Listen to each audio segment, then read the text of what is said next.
chuckles me. Raw was on last night. The boys.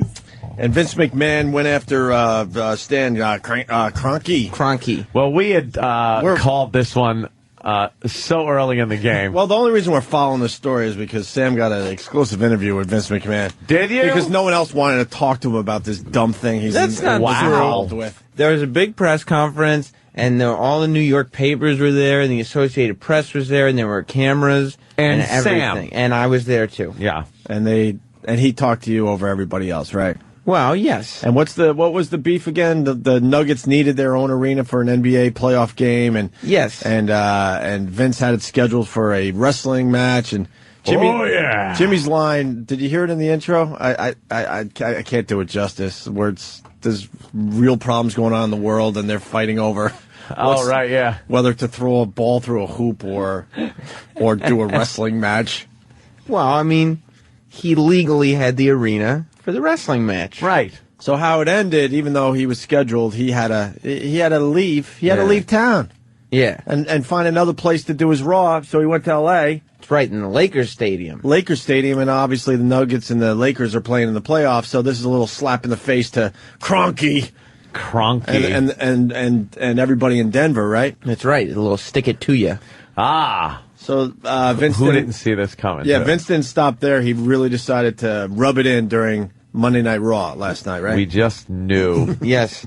The opening of Raw had Stan Kroenke coming out.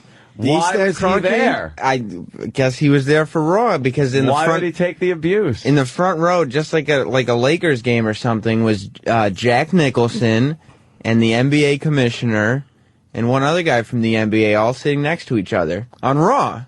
How is that possible? I don't know. But yeah, Stan Kroenke came out, and Vince McMahon decided to come out and tell him face to face exactly what he thought. Face to face. Yeah. Finally. Yeah. Tonight I'm announcing the formation of a new professional basketball league.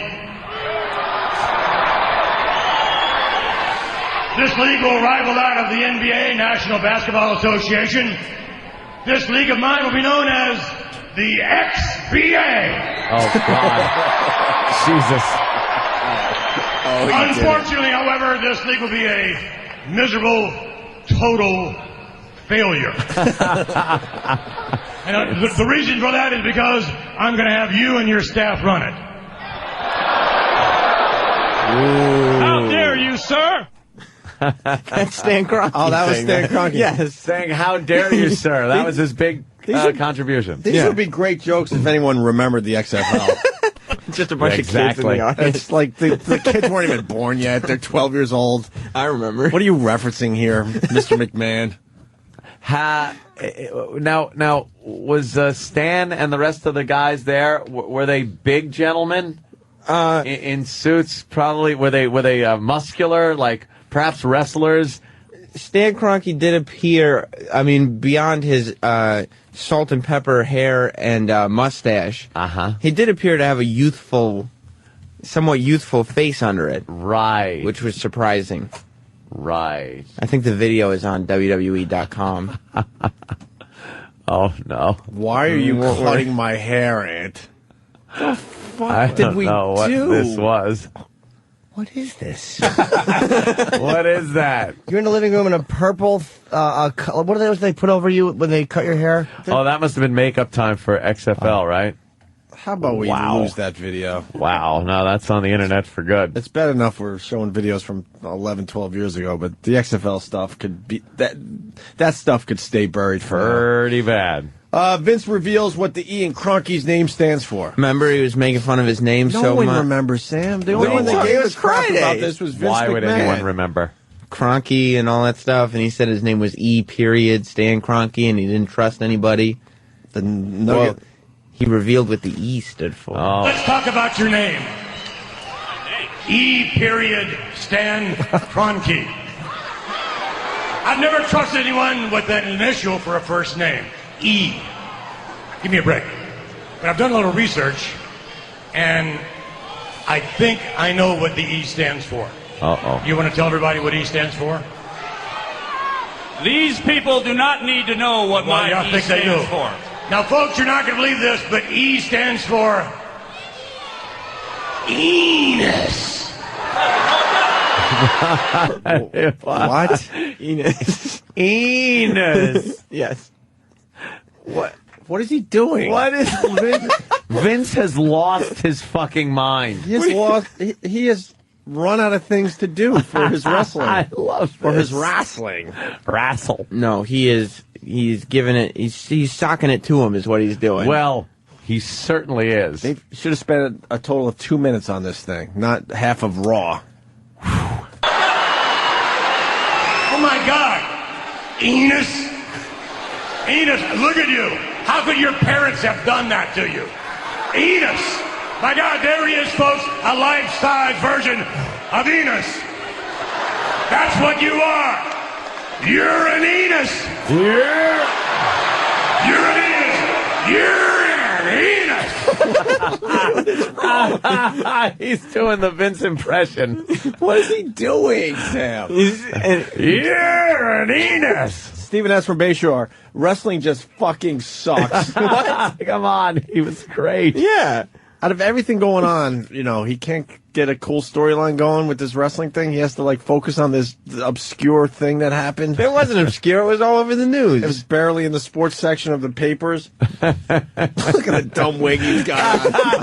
And he does look like one of the wrestlers that perhaps... That's him. No, that's not him, Sam. Isn't that the Brooklyn Brawler in a hairpiece or something? And look at the crowd. It's like booing. They're holding up boo signs. Crunky fears McMahon.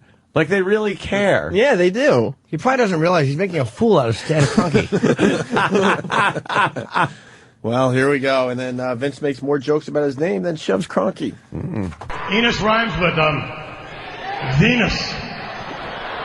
Yes, it does. You thought I was going to say something else, right? That Enos was going to rhyme with genius, but we know you're not a genius, more like an imbecile, along with the rest of your staff. But I think I figured it all out. The problem is that you have an acute case, maybe even a terminal case of, and let me make sure I get this right, Enos envy. What? But it doesn't matter what your name is. All that matters is you disrespect WWE fans. Oh, see? Yeah. And quite frankly, you probably think that you can push around the WWE universe. But there's a problem with that. You see, when you push the WWE universe around, they push back. And then he pushed him. And then he pushed him, and he fell. Oh, damn. So he fell? Yep. And now what? Is that it? That's the As end. he's putting the wig back on his head. Was that a wig? Yeah. Yeah, that's a giant wig. And that guy is a wrestler. That's low in the ranks, probably, trying to make a name for himself in the WWE. And Vince is very proud of himself for having pushed the fake Kroenke out of the ring. That's right. Next time, maybe he will live up to his end of the bargain. Right, it's bad business. Right. Did anything happen to Vince on his way to or from the ring? No, he ended up safe. Oh, he did? Actually did. No explosions, no falling equipment, nothing happened? He exited the ring safely. Wow. And made his way to the backstage area. All right. Good to hear. Wow. But that's the end of that storyline, hopefully. I think so. I mean, it was all about, last night. Stan Kroenke signs. Well, they didn't like him. The WWE universe doesn't like Stan Kroenke. They handed out the Stan Kroenke signs to these animals that go to these events. I don't think so. Yeah, they did not. Yeah, exactly. They wouldn't spend time making Stan Kroenke signs for Why would they? a wrestling event. I would if I was in LA going to Raw. They looked to see who's sitting close to the ring and said, "Here, could you hold this dumb Stan Kroenke sign?" Hold the Stan Vince Kroenke insists that we sign. do this whole thing, and none of us want to. But maybe if we, get some cool signs to the audience, it'll look all right. I think he came across pretty well on TV. Oh, yeah? Yeah. All right. Plus, did you get the Enos envy thing? I didn't get what Vince was going for 8 times.